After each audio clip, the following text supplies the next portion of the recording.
ñu doon wax ci suñu responsabilité yi ñun awa barki démb rek malheureusement maa ngi seetaan benn télé de la place ñi ngi wax ñi ngi def seen émission mais ay affaire sexe kese lañ si doon wax ay wax yu ñàkk teggi ne mais loolu noonu Mame Makhtar est-ce que nekkul tamit loo xamante nii lu askan bi bëgg la parce que ci émission boobu noonu am na ku woote daal di naqarlu loolu mais moom ba mu wootee am na ñeneen ñoo xam ne dañoo dugg di rafetlu di encourager animateur bi ci loolu nga xamante mu ngi ko doon waxal ñun lii la ñu bëgg dañoo sonn ci politique bi dañoo stressé waxal donc ñun population bi ñun tamit est-ce que am nañ ci part de responsabilité bu mag a mag. waaw dafa am bés kenn ci borom série yi ñu porté plainte. CNRA dóor ko daan bu saf sap. parce que bu leen defee ne maîtresse d'un homme marié ak infidèle seen daan ñëwagul rek rëcc nañu déedéet. maa ngi fàttali ne que Canal Horizon bañ ko songee CNRA arrêté na série bi mu doon confession érotique fëgg leen 3 millions d'amende maa ngi fàttali ne Kawteef bu Sen TV nga xam ne ay saaga ndey kese la. CNRA dóor na leen daan arrêté série bi ñaari épisode rek dox ñu arrêté ko maa ngi fàttali ne yéen fii Walfadjri ba ñu leen songee ak business du sexe CNRA arrêté na ko fëgg leen 5 millions d'amende voilà kon nag business kii infidèle ak maîtresse d'un homme marié buñ ko doon tëkkale avec les sanctions pénales ñoom dañu nekk mise en demeure lañ leen def mise en demeure ci sanction pénale mooy sursis ça veut dire moindre récidive parce que moomuñu nit ñi espace public yi ñun ñëpp a ko bokk ku ci nekk tubaab nee na votre liberté s'arrête là où commence celle des autres waaye doo jël la nga moom ba noppi la nga bokk ak ñi ñi di ko xëccoo ak ñoom alors ñoom ils sont en sursis alors kon nag baal ma nga yeesalaat ma question bi mooy li nga xamante ne mooy am ci média yi de manière générale est-ce que nekkul li nga xam ne mooy li askan bi bëgg ñi leen di voilà alors loolu donc ba ñuy def suñu audition ci li ma la cité léegi comme exemple ci CNRA am benn producteur naan pourtant ñun nit ñi lañ ci nekkal mu ngi nii suñuy production bu ñu jëlee version YouTube bi daal di ko mettre en ligne gis nañu nombre de vues yi ñuy am ma ne ko déet je vous arrête tout de suite mu ne pourquoi ma ne ko taskati xibaar yi ki ñuy faral di surnommer l'insulteur public numéro 1 kan moo ko ëpp ay vues mais loolu tekkiwul ne Sénégalais yi dañu bëgg saagay ndey xam nga lan moo war a ay vues yu bari masalan soxna Awa da doon surfer rek tombé ci may waxtaan ak moom ma ne ko ah bon mu ne waaw day daggi saaga ndey soxna président de la République ma ne la ah bon ma daal ne xaaral ma daw dañ ko man nettali ko nga dem noonu man nettali ko keneen dem loolu waral vues di bari waaye sénégalais buggul lu bon sénégalais dañu am teggin am kersa loolu moo waral vues yu bari question bi pose dafa am solo parce que tamit ñun sénégalais ñun ñooy ŋàññ ba noppi ñun ñooy dooleel la nga xamante ni moom mooy maanaam jëf yu ñaaw yi nga xamante ni ñu ngi koy faxal di ji suñu société parce que tey jii bu dee nit ki mi ngi def lu bon amaana ñu néewal ko doole mbir bi mën naa bañ a ëpp loxo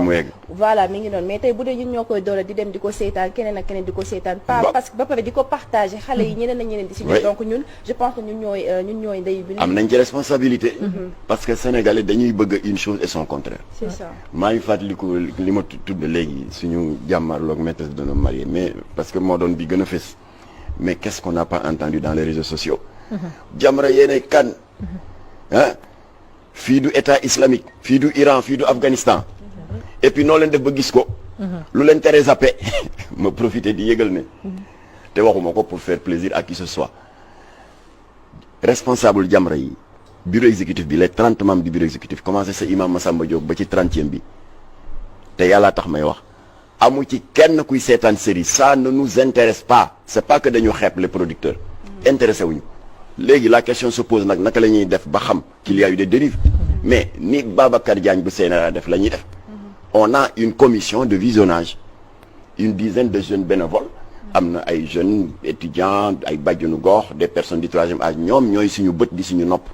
bu ñu gisee lu naka si dul noonu ñu jël extrait defal ñu ko si clé USB jox ñu ko ñu répercuté ko CNRA tam dafa am commission de visionnage noonu loo tax ñuy gis yooyu alors léegi nag yu bon yooyu y a deux possibilités di jëfee loolu Kocc Barma di wax seetaan moo dàq ci ndaje ñun mën nañ ko lan moo gën a noppale toog ne suma yoon newu ci gars yi yu ko coow rek waaye nag yàlla dafa dogal suñu borom dafa wax ci téereem bu tedd bi wattaqu fitnatan laa tusibanna allazina zalamu minkum xaasa moytu leen samay duuma yoo xam ne su ma koy dóor ci seen kaw du yom rek ci bopp ñu tooñ ñun loolu mooy suñu code de conduite. alors moo tax nag baal ma question bi la mooy ñun rek suñu responsabilité face à ça mbay dina doon jëm sax ndax tey daanaka tontu nga si ñu noonu tey fa laa doon jëm rek ndax boo xoolee fii ci réew baal ma alors donc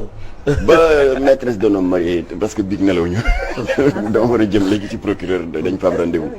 ñu doon defar benn plainte alors mooy borom ñaari tur yi di sëy ci biir jumaa ji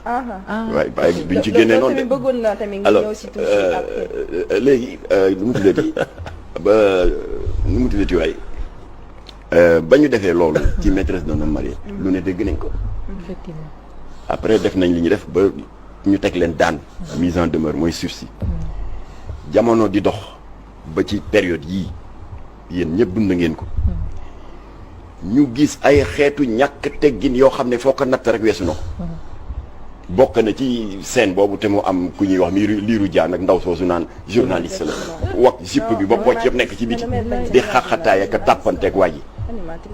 ñu naan déeta waay ñu daal di gis ci néegu sëy maintenant des scènes au lit wallaay c'est vrai ñu ne déeta waay ñu gis la série réewu leen ut ay acteurs góor jigéen yu émaayu def ay rosa di regeju di damm loxo mais parce que ñun ba ñu songee maîtresse d'un homme marié on voyait venir léegi ba lii amee ñun ñu croyé suñu loxo rek waaye boo duggee ci réseaux sociaux yéen ñëpp gis ngeen ko waaw ana Jamra xanaa li Jamra yëgu ko ma ne bu leen ñu fontoo il faut pas vouloir une chose et son contraire lan ngeen ñu yàqul ci maîtresse d'un homme marié ba si sa page Facebook sax waaw koy suivre dañ la waaw fekk lu ne léegi nag gis ngeen di dëkk bi yàqoo léegi pornographie si fa lañ jëm gars yi ne ma ne kay ma ne ku mënoon imaginer que réewu leen dana génn ay séquences su góor jigéen xale yi di ko seetaan xam nga lu ñu ci jublu loolu technicien communication yi tuddee l'influence subliminale de l'image c'est-à-dire ñu di la woon musiba di ko jaaree ci kaf kex kii dama loxoom daan na yaa yow kat te yow da nga leer ñaari góor jigéen yi di waxtaan bu yàggee xale yi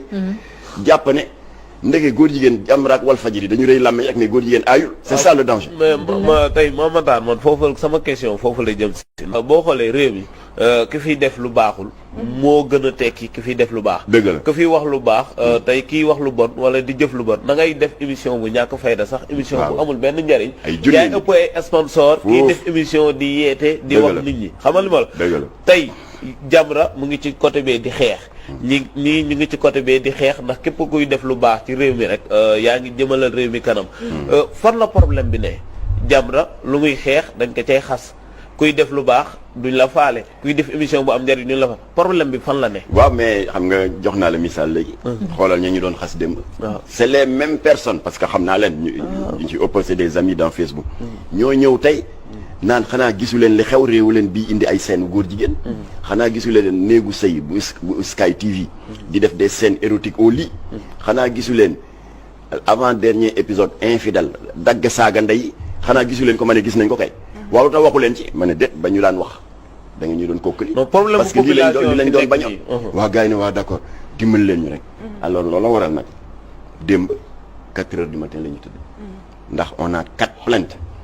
te bi yoon yamuñu ci CNRA le procureur de la République va être interpellé parce que xam nga lu tax dama gis responsable u infidèles yi scène bu ñaaw boobu ñu wone woon bu yàggul muy as ndaw coroom di ko bëgg sàkku mu bëgg ko gàntal elle n'a pas trouvé mieux pour won ko nekk je ne suis pas disponible dama nekk ci sama période elle n'a pas trouvé mieux am ñàkk jom gu day ni wax jippam dugal loxo bi ci slip bi génn benn coton hygiénique imbibé de sang nee ko gis nga dama ne ci période loolu mooy xeetu dégradation de l'image de la femme la plus extrême ñàkk respecté jigéen loolu la ndax ndaw si tooñ na mboolem kuy jigéen ndax sénégalais ñàkkul jom dans leur majorité alors xam nga léegi lan la ñu tontu nee ñu waaw bon version bi daw télé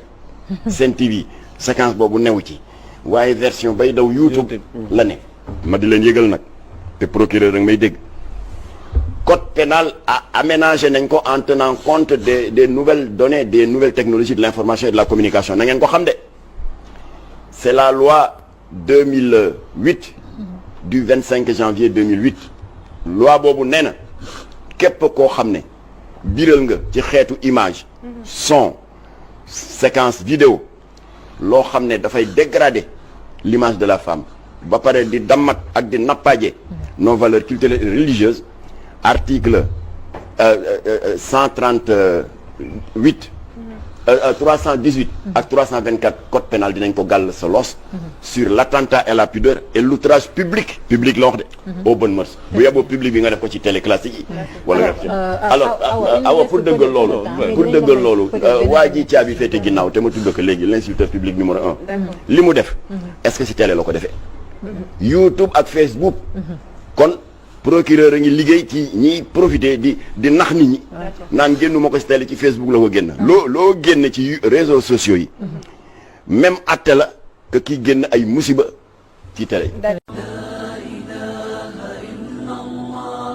محمد رسول الله